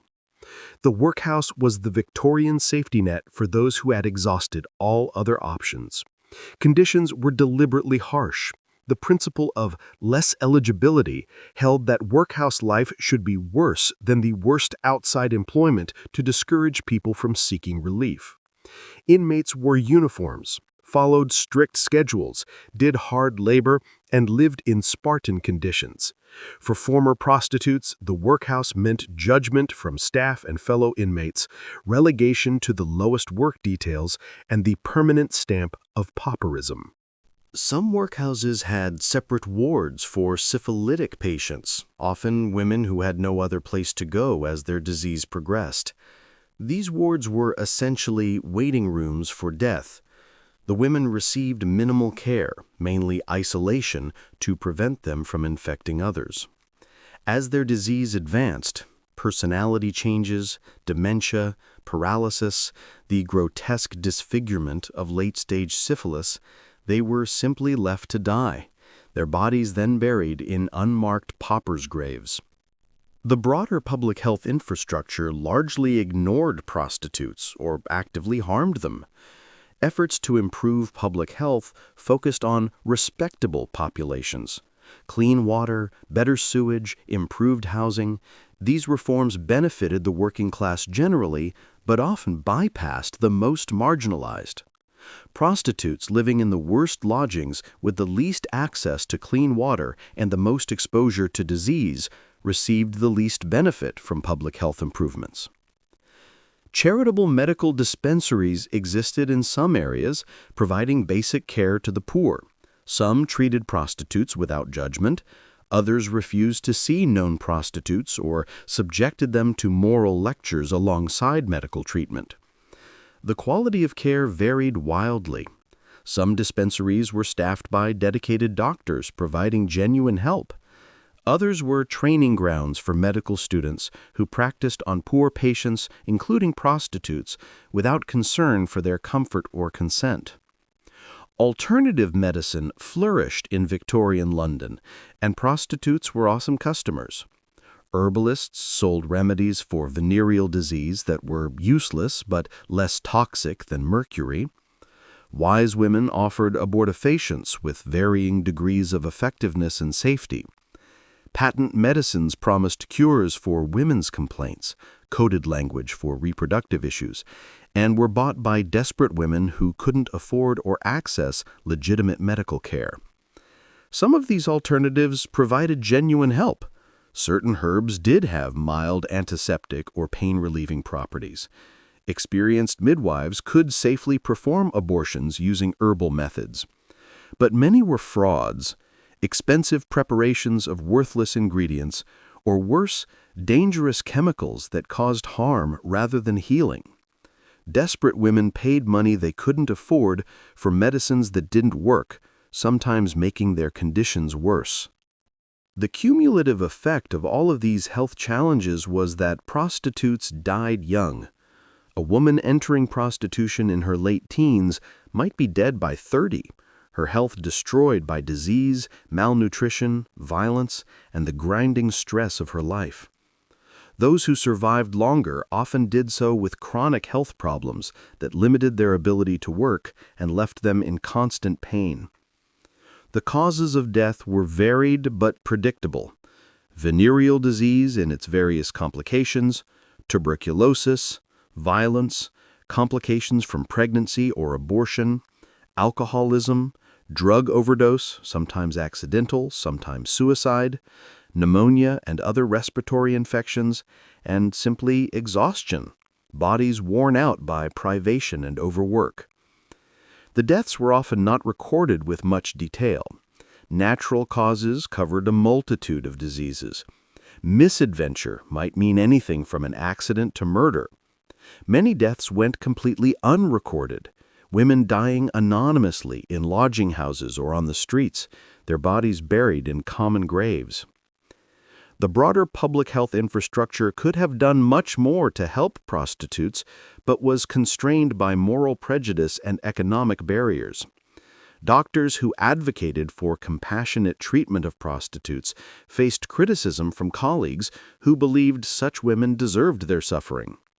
Hospitals could have dedicated resources to treating venereal disease comprehensively rather than punishing its victims.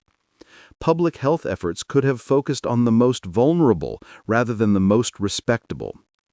But Victorian society was fundamentally uninterested in prostitutes' welfare. They were useful as scapegoats for male vice, as examples in moral lessons, as subjects for reform efforts that made middle-class people feel virtuous. But actually improving their health and lives would have required acknowledging them as fully human, deserving of care and dignity, and Victorian society was not prepared to do that. As we move into the final section, we'll examine the ways some women tried to escape prostitution and the limited options available to them, as well as the longer-term impact of Victorian attitudes towards sex work on later generations. But first, take a moment to breathe deeply and remember these were real women with real bodies that suffered real pain. Their history deserves to be remembered not just as a morality tale or an academic subject, but as human experience. Difficult, degrading, and ultimately unjust. For most women in Victorian prostitution, the question wasn't whether they wanted to leave, most did, but whether leaving was possible. The paths out of sex work were few, narrow, and treacherous. Understanding these escape routes reveals much about Victorian society's attitudes toward fallen women and the genuine structural barriers to redemption. Marriage was theoretically the most respectable exit from prostitution. A married woman, even one with a past, gained legal protection and social status through her husband. The reality was more complicated. Men who married prostitutes were generally working class, dock workers, soldiers, laborers, men who either didn't know about their wives' pasts or were willing to overlook them. These marriages could work, providing women with security and a fresh start, but they could also be exploitative, with men using knowledge of their wives' pasts as leverage for control. Some men married prostitutes specifically to profit from their continued work, acting as pimps while maintaining a veneer of respectability. These marriages were prisons with legal locks. A married woman's earnings belonged to her husband by law until the Married Women's Property Acts of 1870 and 1882 gradually changed this. A husband could beat his wife with relative impunity. Divorce was difficult, expensive, and socially ruinous, especially for women. A prostitute who married the wrong man often found herself in a worse position than before, trapped legally as well as economically. For women who wanted to genuinely leave sex work through marriage, the challenge was meeting respectable men who would accept their pasts. Most customers were not potential husbands, married men looking for extramarital sex, or single men who distinguished sharply between women they slept with and women they'd marry. The few men who proposed marriage often did so with conditions. The woman must never speak of her past, must cut ties with anyone who knew her before, must be grateful for his magnanimous acceptance of her degraded state. Some couples succeeded in building genuine partnerships despite these challenges. Working-class communities sometimes showed more flexibility about women's pasts than middle-class morality allowed. A woman who left prostitution, married, and lived respectably might eventually be accepted, if not forgiven. But the past remained a vulnerability, ready to resurface and destroy carefully built respectability at any moment. Emigration offered another potential escape. The colonies, particularly Australia, Canada, and New Zealand, needed women desperately. Gold rushes and agricultural settlement created populations heavily skewed male, and colonial governments actively recruited female emigrants. For women with disreputable pasts, this represented a chance to literally sail away from their histories and reinvent themselves in new lands where no one knew their stories. Various emigration societies sponsored passages for women, though not without conditions. The Female Middle-Class Emigration Society helped educated women become governesses or companions in colonial households. The British Ladies' Female Emigrant Society focused on working-class women, sponsoring passages in exchange for commitments to work as domestic servants for a set period. These organizations were often run by religious groups who saw emigration as both practical solution and moral reform. For former prostitutes, emigration societies were simultaneous opportunity and ordeal. Most required women to spend time in reform institutions before sailing. Months of moral rehabilitation, religious instruction, and training in domestic service. The goal was to ensure that only reformed women reached the colonies, women who would be respectable wives and mothers rather than importing vice to new lands. The reality of emigration was challenging. The voyage itself was difficult, months at sea in cramped, uncomfortable conditions. Women arrived in colonies where gender ratios and social disorganization created opportunities but also dangers. Some women did find husbands and build respectable lives. Others found that colonial societies were often even more rigid about respectability than Britain, and a whispered rumor about past indiscretions could be as destructive in Sydney or Toronto as in London. The reform institutions, Magdalen asylums, rescue homes, penitentiaries, presented themselves as paths to redemption but functioned more as punishment centers. Life in these institutions was regimented and harsh. Women rose before dawn, attended multiple prayer services, worked long hours at laundry or sewing, with proceeds going to the institution, not the women, ate minimal food, and had virtually no freedom or privacy. The underlying philosophy was that fallen women needed to be broken down and rebuilt. Their old identities, clothes, names, personal possessions were stripped away and replaced with institutional uniforms and numbers. Their labor was reframed as therapeutic, learning discipline through drudgery, finding salvation through scrubbing. The institutions were run by middle-class women who combined genuine desire to help with deep conviction that prostitutes' problems stemmed from moral weakness rather than economic desperation. Success rates for these institutions were poor, though definitions of success varied. If success meant women completing the program and never returning to prostitution, rates were probably under 20%. Many women left voluntarily, walking out, climbing over walls, or simply not returning from rare supervised outings. Others were expelled for infractions, arguing with staff, refusing work, communicating with men, or any behavior deemed insufficiently penitent. Women who completed the programs often found the promised rewards illusory. Letters of recommendation from reform institutions actually harmed employment prospects. Respectable employers didn't want servants from such places, fearing they'd bring vice into households.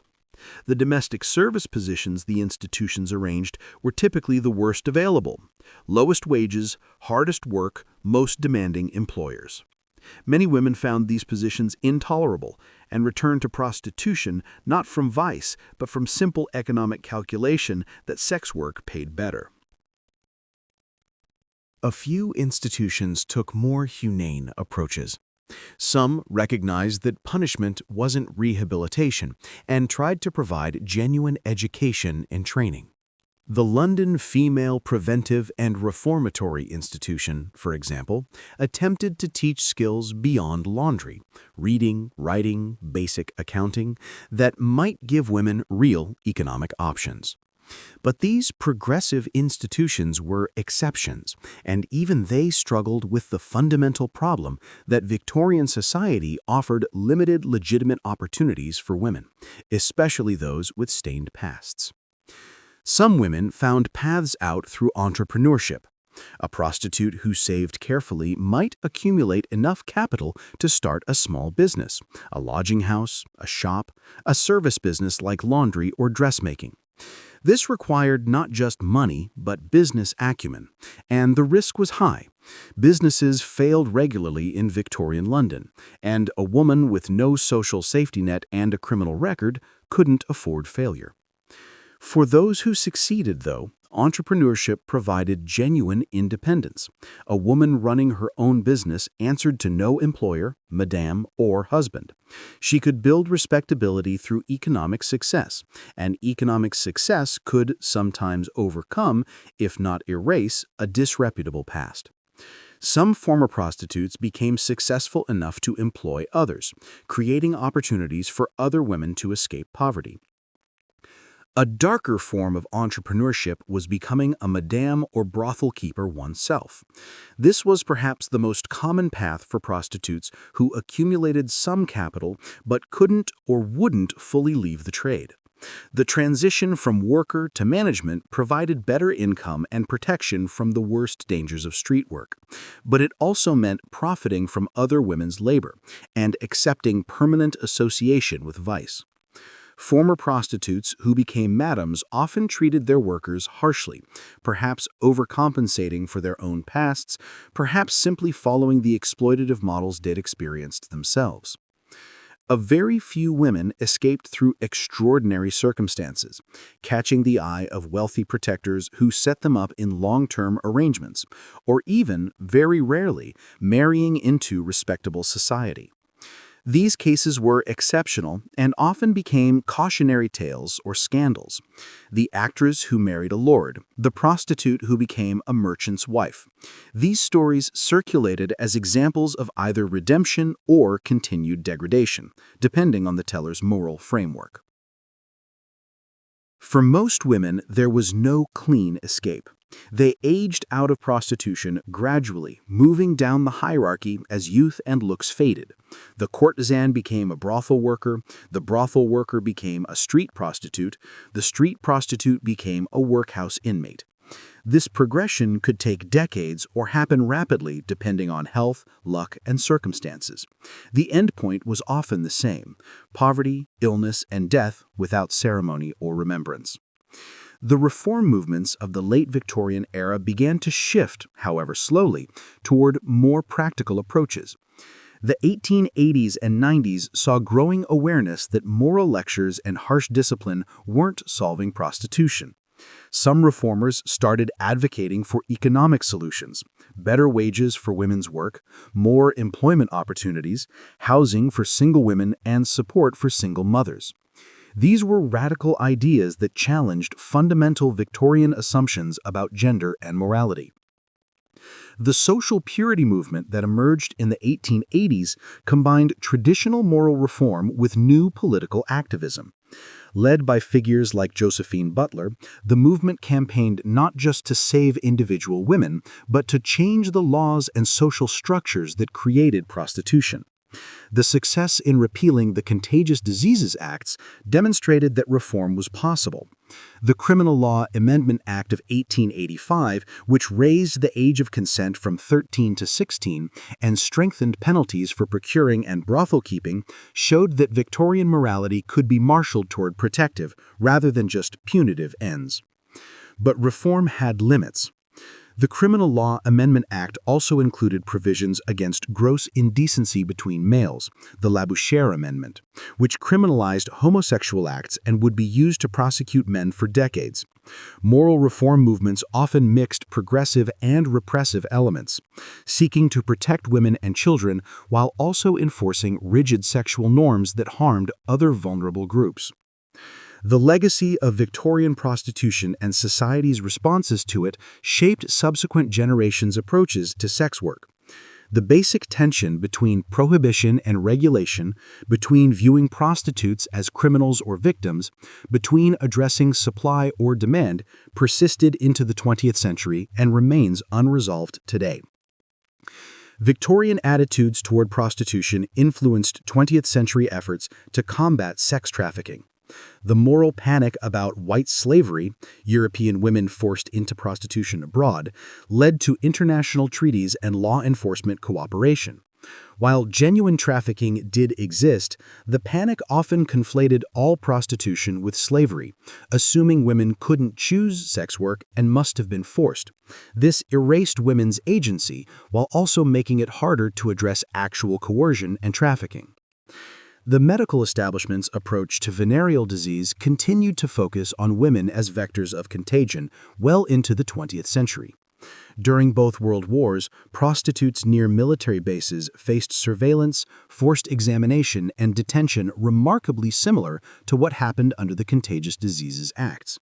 The development of effective treatments for syphilis, salvarsan in 1910, penicillin in the 1940s, and gonorrhea, sulfa drugs in 1930s, and penicillin in the 1940s, finally made these diseases curable, but the stigma and moral judgment persisted.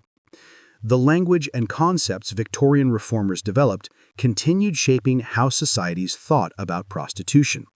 Terms like fallen women, white slavery, and social evil carried Victorian moral assumptions into new contexts. The conviction that prostitution could and should be eliminated through some combination of rescue, punishment, and moral reform remained influential, despite persistent evidence that prostitution adapts to whatever legal or social regime attempts to control it. Modern debates about sex work, whether it should be legal, regulated, or prohibited, whether workers are victims or agents, whether customers or workers should face criminal sanctions, echo Victorian arguments. The Nordic model of criminalizing customers rather than workers has roots in Victorian feminist arguments that men created demand for prostitution while women were victims of circumstance. The legalization and regulation approach has roots in Victorian pragmatism about acknowledging prostitution's persistence.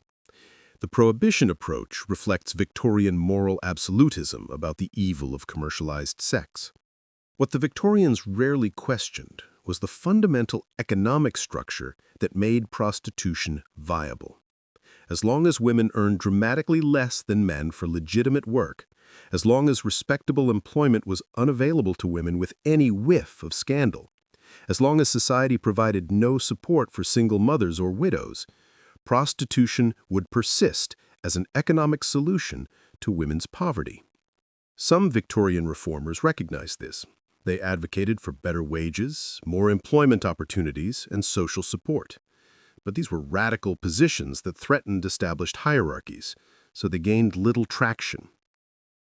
The Victorian era did produce one lasting change, a shift from viewing prostitution as inevitable to seeing it as a social problem requiring intervention.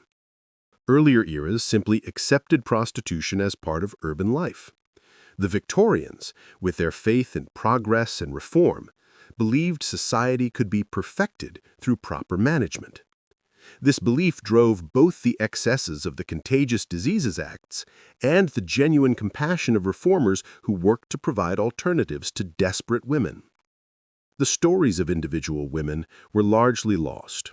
Sarah, Margaret, Bridget, the names I've used are invented, but the experiences they represent were real. Tens of thousands of women lived through Victorian prostitution, and almost none left first-person accounts. The respectable didn't want to hear their stories, and the women themselves had no platforms to tell them. What we know comes mainly from outside observers: police reports, reformers' accounts, medical records, journalists' exposés. These sources tell us much, but they filter women's experiences through Victorian prejudices and assumptions. We do have fragments: court testimony where women described their circumstances, interviews with reformers, the occasional letter or diary that survived. These fragments reveal women who were neither the debased wretches of reformers' imaginations nor the jolly good-time girls of male fantasy. They were human beings, dealing with impossible circumstances, making difficult choices, surviving however they could. Some women did leave accounts, usually after they had left prostitution and achieved respectability that let them speak. These accounts need to be read carefully, as they were often shaped by the need to demonstrate reformation and repentance. A woman writing her memoirs as a reformed prostitute had to tell the story her audience wanted to hear: seduction and fall, degradation and suffering, rescue and redemption.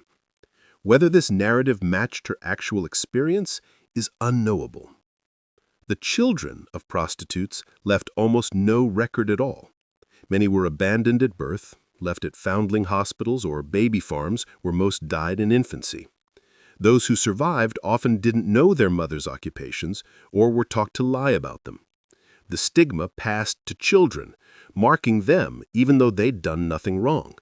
In this way, Victorian prostitution created generational trauma, children growing up with shame and secrecy about their origins. The physical spaces of Victorian prostitution have largely vanished. The great brothels were shut down or converted to other uses. The streets where women walked remain, but their Victorian character has been built over and modernized. You can still walk down the Haymarket or through Seven Dials, but you'd find nothing to indicate these were once London's red-light districts. The lodging houses where women lived and worked were demolished in slum clearance projects. The Magdalen asylums closed or repurposed. The lock hospitals disappeared when the Contagious Diseases Acts were repealed. What remains is more subtle: the street layout of districts associated with prostitution, the occasional building that survives from the era, and the names themselves carrying faint echoes of their past.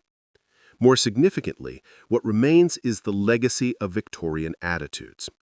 The stigma attached to sex work, the assumption that prostitutes are either victims to be saved or criminals to be punished, the focus on supply rather than demand, the discomfort with acknowledging that some women might choose sex work as the best of bad options.